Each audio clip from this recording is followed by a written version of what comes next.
All right, I'm the Flat Rate Master. Today we're going to talk about, well, funny service advisor screw-ups. All meant in good jest, but this is times that service writers have really screwed up. All right, this first one, I wish I remembered the details of it. I really don't. It's been a long time, but I got a ticket and a part, and it paid 0.5. No diagnostic, just put the part on. Okay. Look up the service procedure, and it was a Ford. I remember it was a Ford. Step 1, disconnect battery. Step 2, remove engine. 0.5. Suffice to say, I did not do that job. Customer declined the actual repair cost, which was much more involved. I believe it meant taking one of the heads off. I don't remember the details or whatever, but 0.5 to 30 hours is a big jump. All right, the next story. Now, this one is screw up major. It didn't actually happen to me, but it was happening to, I had to deal with it. We had two nearly identical Honda Accords get dropped off. Similar times get dropped off. And, well, the keys were swapped. Technician got one, another technician got the other one. The technician that got one car had a substantial amount of history with the shop. Timing belt's been done, services have all been done. The other car had no history and nothing done to it. So the technician that got the car that had nothing done to it wrote it up for timing belt, transmission service, power steering, brake flush, all the gravy, all the stuff that, well, you would expect a Honda to need. The other car got an oil change and got parked.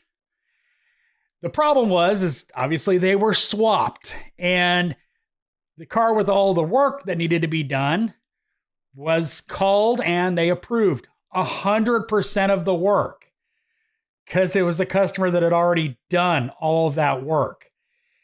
Service writer had to call them back and say there was a mix-up, and, well, their car didn't need anything and it was ready.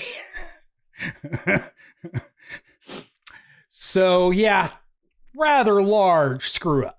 This next one's going to be less funny, but still funny. I had a service writer. I had broken a $100 part. I broke it. I admitted I broke it. I didn't hide it. I'm like, I broke this. We need a new one. A talking to about responsibilities and yada, yada, yada.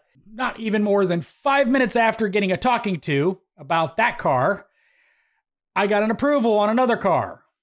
And I was short about 5 hours. You know, I looked at the ticket and I was like, this is short 5 hours. He forgot to add labor to one of the jobs. He'd added the parts, but not the labor. So he had to call back the customer and get reapproval for an additional 5 hours. Now, this next one is similar to the Honda story, except intermittent diagnostic. I got my car, and then another one was given to another technician, and it was a basic service or something like that. I don't remember the exact details of that car, but my car was an intermittent stalling problem. And no codes, drove it, no problems found. Technician B, who done like brakes or something like that, I forget what, car stalled out him on the test drive. Yeah, we got mixed up. So the customer wound up getting a free brake job and a crank sensor. The car I had was for basic services or check brakes. I don't remember the exact details because it's been a while, but literally I got the wrong car and the other car stalled on the test drive. Whereas mine, I could not repeat at all. Per the technician, it didn't have an active check engine light when he brought it in, and it wasn't there for a check engine light, so he didn't think to check codes. However, for me, it was a crank sensor. Customer called in, gave the shop manager the information on the vehicle, said it had a check engine light, and, well, it was a diesel. Shop didn't work on diesels. That was a known policy. It was a BMW with a D on the end. He's from the UK. He should know D on the end on a BMW means diesel. So he had to go back and explain that we don't work on diesel. Sorry, yada, yada, yada. And quite frankly, it needed injectors. So if you're unfamiliar with that level of BMW repair, there's special tools to get those injectors out in most cases. So I wasn't stepping into that mess because it had an active misfire, and no. No, I'm not going through the hell of trying to get those injectors out. So we did not work on it.